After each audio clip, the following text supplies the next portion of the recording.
Greetings. Welcome to Of Darkness and Light. My name is Echo. Um, I'm schizophrenic and it helps me, and I have some right now, and I'm grateful for that. So I'm going to do a little bit of hape, and it's going to help me to ground into what I need to communicate. Just a little.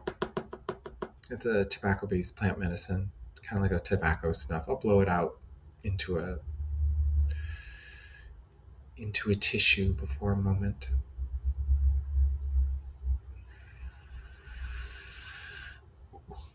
Okay. So I want to talk to you about how I want to change the world with fiction, because I love storytelling more than anything, and I always have.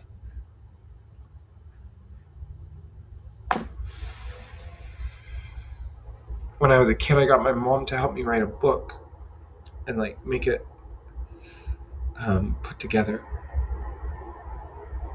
I still have it around somewhere. It's really cheesy. It's like a ghost story. And it's the cutest, most bizarre little thing ever. And I grew up watching Disney movies. The ones I watched the most were definitely Sandlot and Aladdin and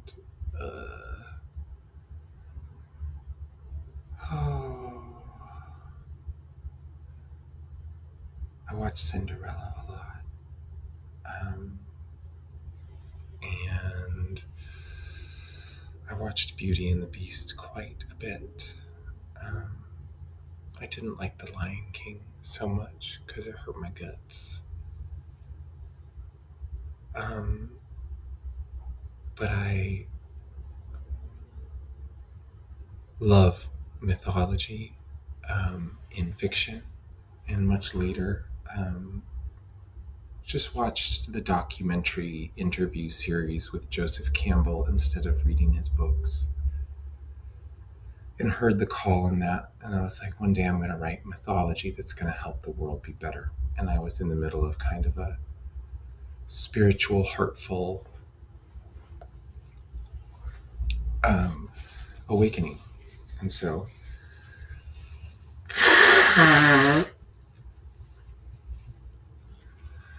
I was very appreciative of that. And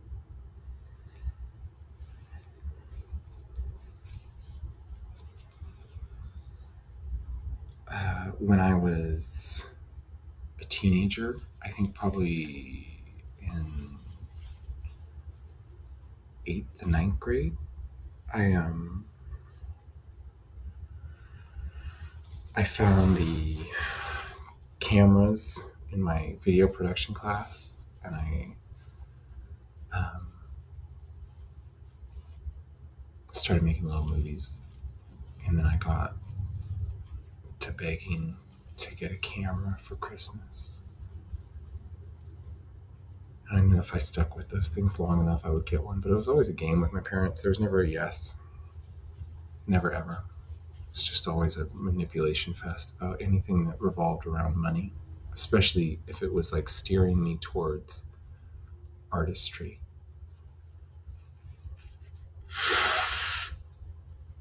I had no help looking for school, no help understanding where to go by my parents. Just an expectation to find a way to college, and then being like, we're saving up money for your college. And that's the only thing we're doing, and you owe us. We're telling you right from the start, we're paying for college, and that makes us great parents. It's a good principle to do that. If it's not a shield for denying your child, who was an art school student all the way, that they would have never supported that for, because they're workers. And, an artful person respects a blue-collar person the most. But they don't respect us back. Not often. Not unless we're really successful. Not if we're among them, because they don't want to see people rise the ranks, right? Unless they're really, really pretty. Um, and then it's like as written. And so I was a teenager and I was just like, shit, culture's telling me I have a place being kind of a filmmaker because I feel like that kind of a man. It's like, hey, I'm a white boy. I'm really smart. I've got all this camera knowledge. I've been watching movies my whole life. I've had so many different favorite films. I just get so into it. I get so absorbed. I spend my whole high school doing the like, I'm going to absorb every film I can of the highest. It's like my mother oversaw every rental I did, and until I got like they used to have a Blockbuster Video where you could do like a however many DVDs at a time, and I would just like I went and crunched like every HBO season and just like everything I could get my hands on. I was back at that place like multiple times a day sometimes after high school, or before the end, actually before the end, just like on the weekends. I was just such a snob for trying to like absorb it all. And I built this huge like wall DVD collection. I had a whole giant bookshelf completely full of like the best films ever. It was so cultivated, and there were some weird choices in there, um, but it was all really well put together. And it was for display of the manifestation I wanted, which was to like get into the film industry and to be a filmmaker. And so I spent every bit of my high school time kind of obsessing about that.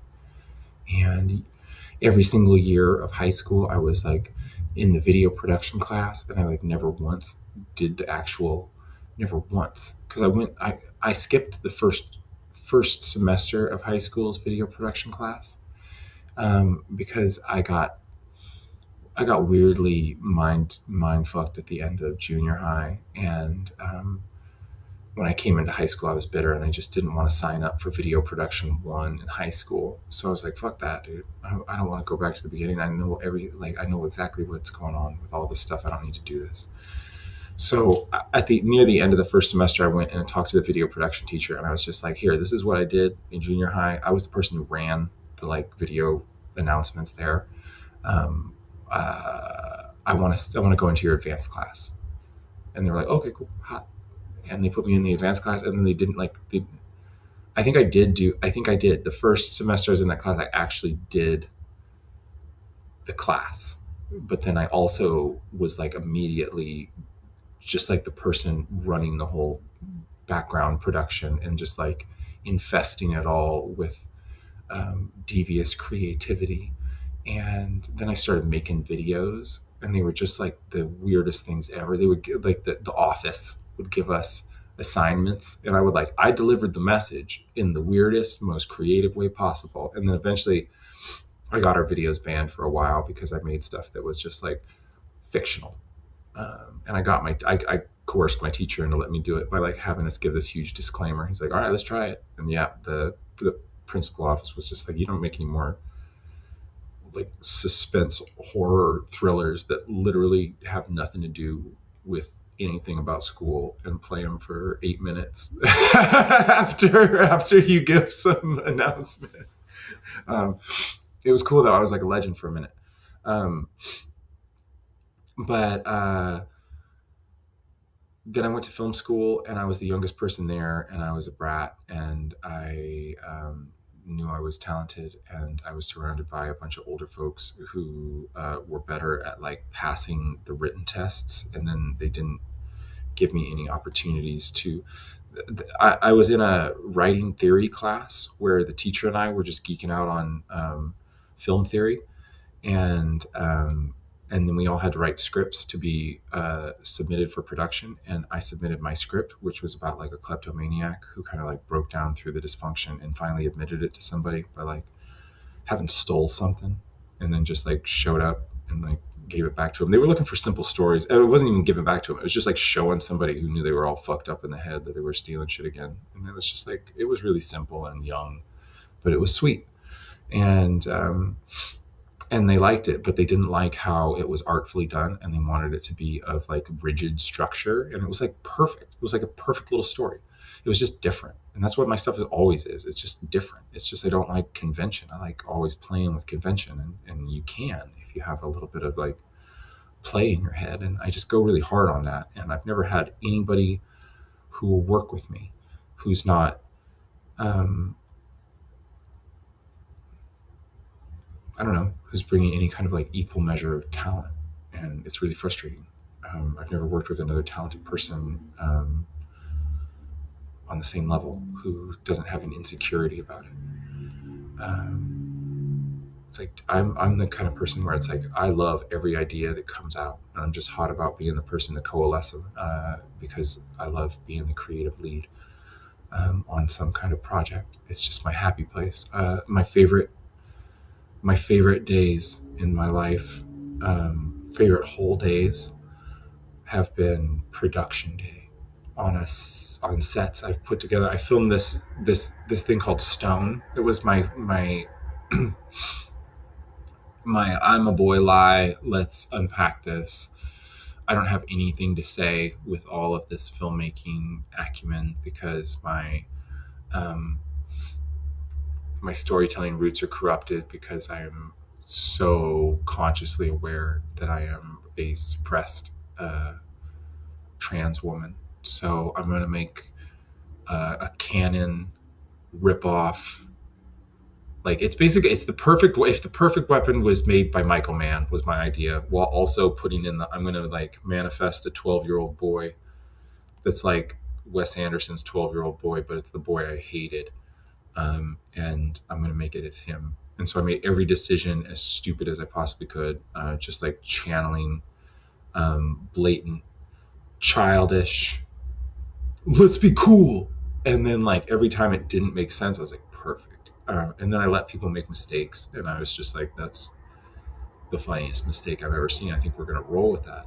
And I let myself make mistakes, and then I'd see them, and then I would just make a running joke out of all the mistakes. And it's just such a layered thing of humor that people like literally didn't get. Like I showed it to people, telling them it was comedy, basically, and they watched it, and they were like, "I don't know how to tell you this, but this is like really not good."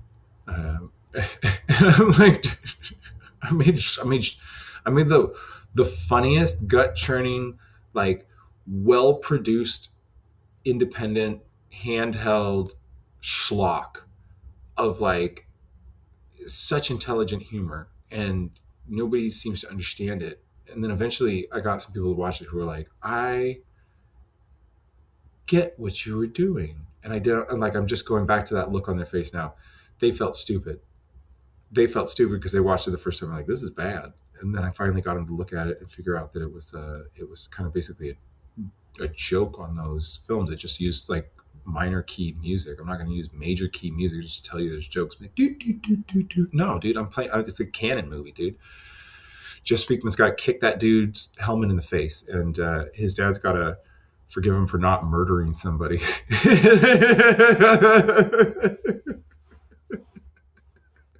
That's the funniest dramatic conclusion in the history of storytelling, and I'll never forgive myself for watching that movie because I made Stone about it. And I had two more episodes, and it was going to end with the most hilarious thing ever. Where there's just, I mean, it's so good.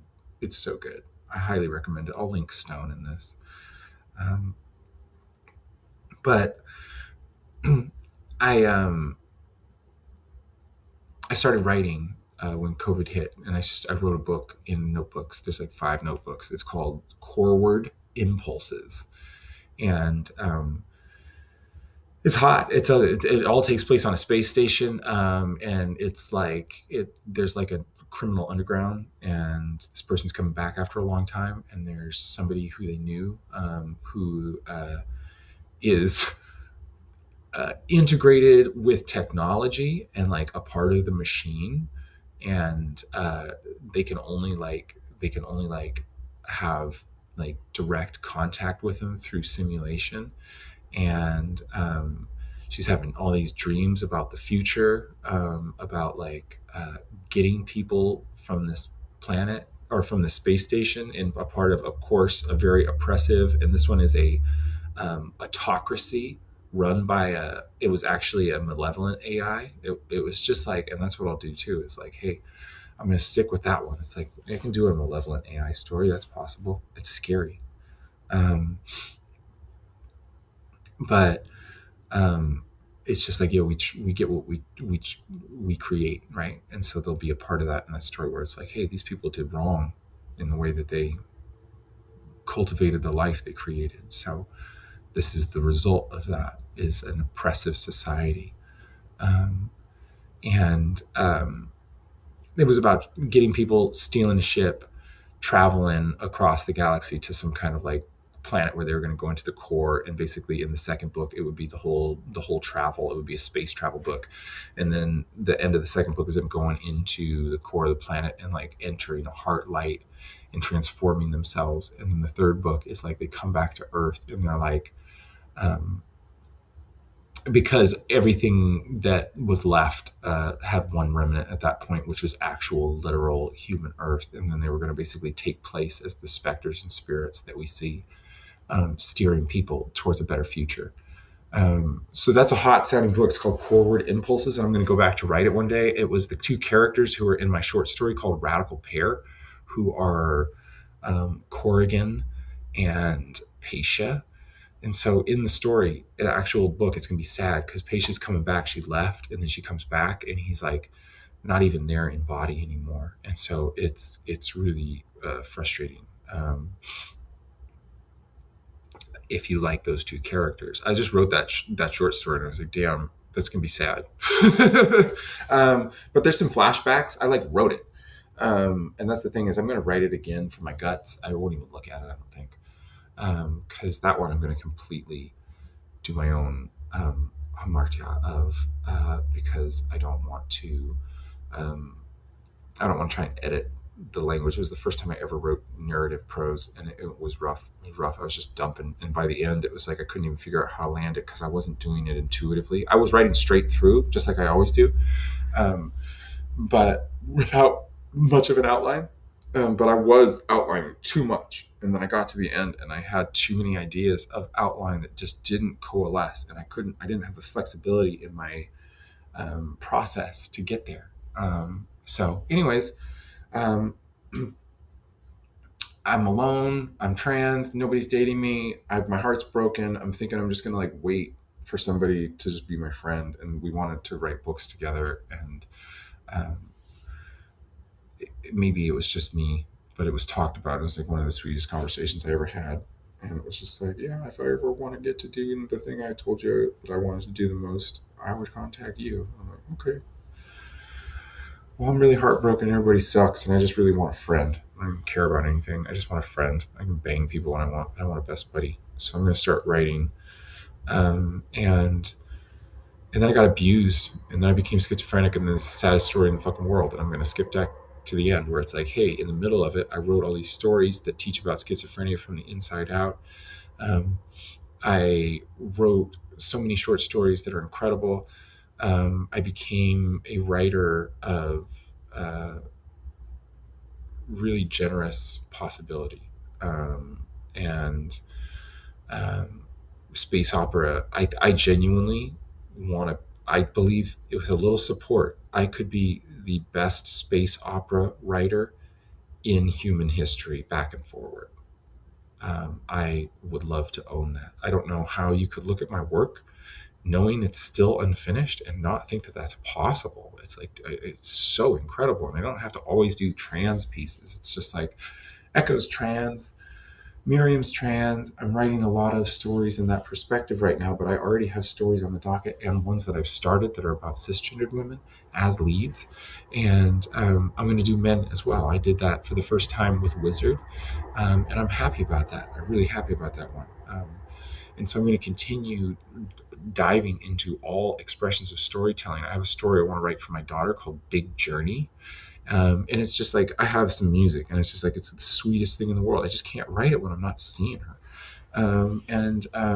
All of my stories are pretty much stuck. Like, if I could write anything for the longest time, I would have probably continued to write Princess Starlit and the Icon. But then underneath that is, I mean, I know I'm really excited about Time Destroys Everything, but that's because it's just like that one I can only write when the time is right, and it's getting right. But Aura Asunder, I want to continue writing Aura Asunder so bad, but I need to do something really sweet. My heart literally will not do. I'll have to murder the world. I have to be really nice to Janet Meadows, and I'm going to fall in love with her again. I'm not writing that until I have a friend who's okay with me having a big heart, dude. I'm going to do a little more Hape because I'm getting excited. But this is the important part. We're talking about how I want to change the world with mythology. And so I have a book that right now is called Coda, Myth Reborn. And I like that title. And it means a lot. And it's about setting some codes and looking at some things that seem to be a little backwards that make more sense historically if you think about them, that there's blank spaces that you're filling, Hypatia being schizophrenic. See, I already have stories with cisgender women. But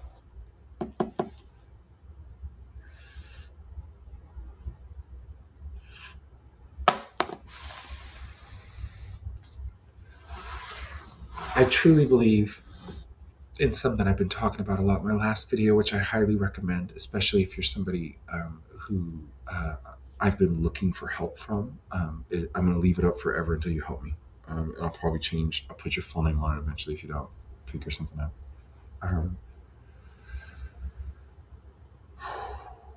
Is Princess Starlit and the Icon is going to change the world. Because one, nobody thinks it's possible. Two, people think it's probably wrong to do it. Three, I have the perfect plan. It is a remaking of directly, shamelessly, because there's no shame in it, taking the bones, the literal bones of Ocarina of Time, and stripping it of everything that feels false to the goddess that it is supposedly honoring, and to create a heartful masterpiece that sings to the heart and soul of every single human being. And when I read that first chapter, I'm like, we're on pace in a beautiful way. There's nothing other than transcendence in me when I read Faye's appearance in the dream, especially for somebody who doesn't really know what they're getting into or how it's going to work. That's so beautiful. And the ability, it's just like I have the fact she's called May, and you can say, hey, May, or just May. It's just like, and it's Faye. You can't own fairies, dude. You can't own the forest. You can't own a big spirit tree. You can't own woodland people. You can't own a farm.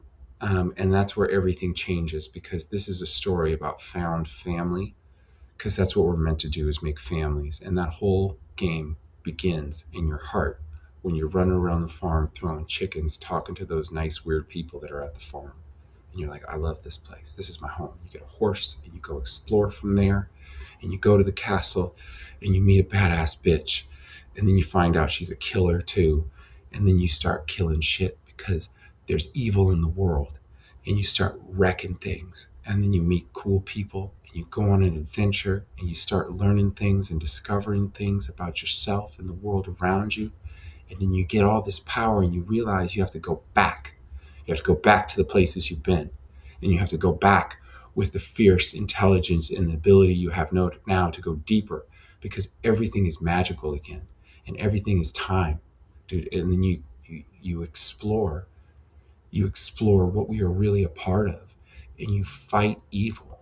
And this is the difference. The end of this story doesn't plod on and on and on and lose the gist of that feeling you feel at the end of the fire temple and burn you out from the excitement you were holding.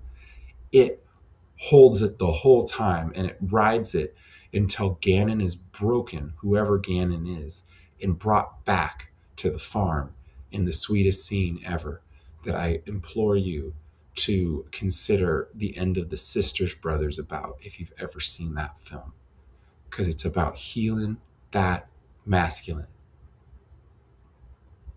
because that's what the goddess would do. And I want to make that film. That's the only one I wouldn't sell for film adaptation. Nobody else would have the balls to do it. And the only way to do it is to publish it in Myth Reborn as a short story, get it out there in the world, then use that to prove the fact that I'm allowed to print a novel that becomes a success, which over time gets digested into the thought streams of people and allows it to become something okay to adapt for film in the one film I ever make.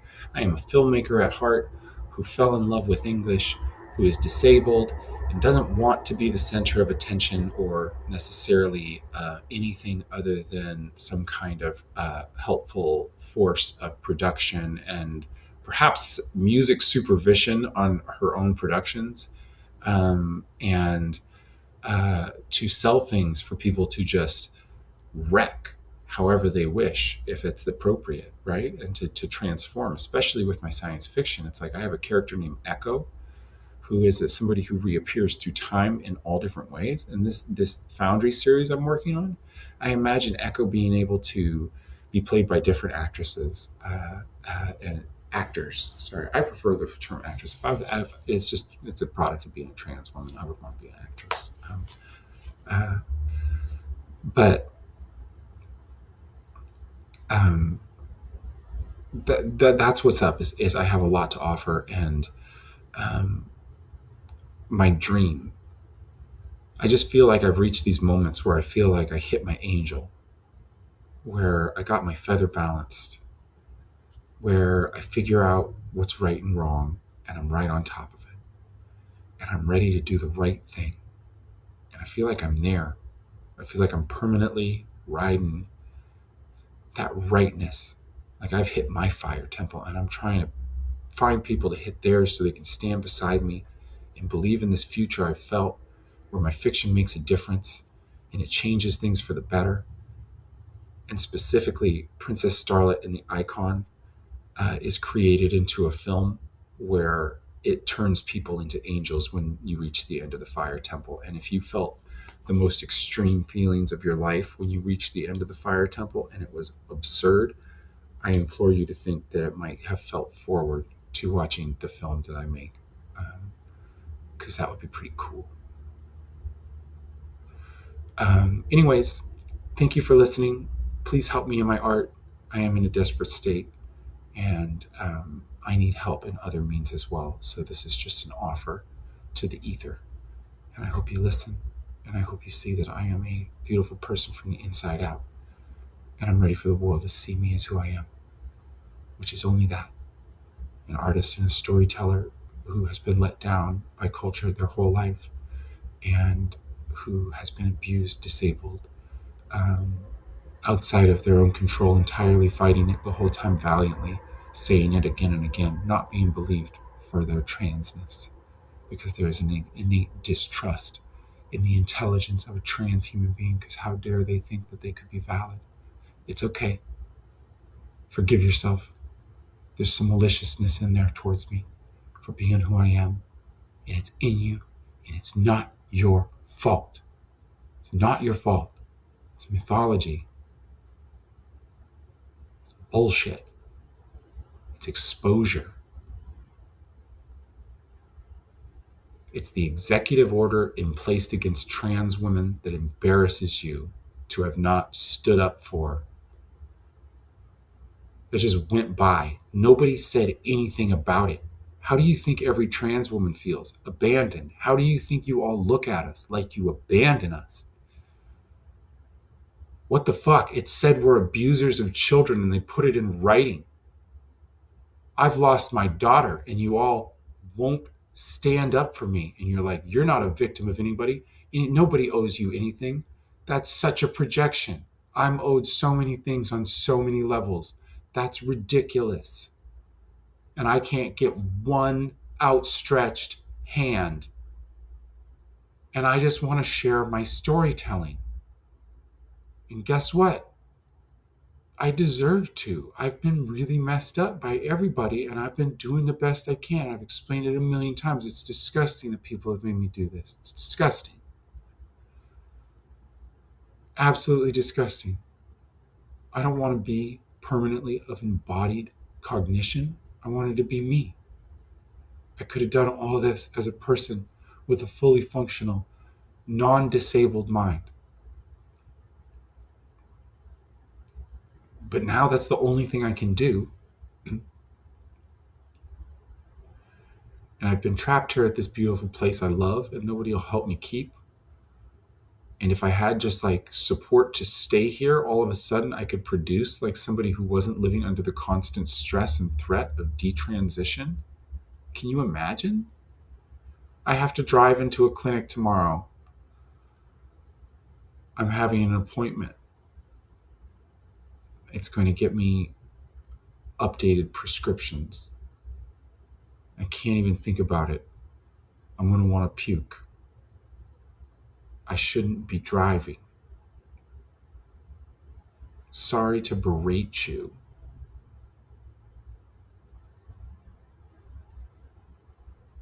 I want to change the world so this doesn't happen again, so my daughter can be whoever the fuck she wants to be and be with whoever she wants to be. I need you to drop your judgment because I'm a great parent and I'm one of the best parents. I am a best parent because I do it the right way. Learn from every lesson. If you haven't done that, don't project that at me. I forgive you for that too, dude. You didn't read the right book. It's called The Awakened Family. If I hadn't read it, I wouldn't have been the best, a best parent. You just have to work that process the whole time, and that's it. And I talk about it like I know what I'm talking about because I do. And I should be with my daughter. And I should be with people, and I should have community. And somebody should help me with my art. Somebody should help me get set up on disability. Someone should help me not have to worry about being homeless soon, or running out of medicine, or having to drive places, or having to manage my money, which I cannot do, or having to go in and get like a caseworker that is some impersonal person that's going to make me cry the whole time because I'm doing it alone without a real friend, and having to work with the impersonal machine. And I won't do that. I need a real friend, dude. I have so much to offer. My heart is so big. I love everybody. Can somebody step up and be my friend and help me with my art, support my art in the way that really matters, which is to show up here and help me.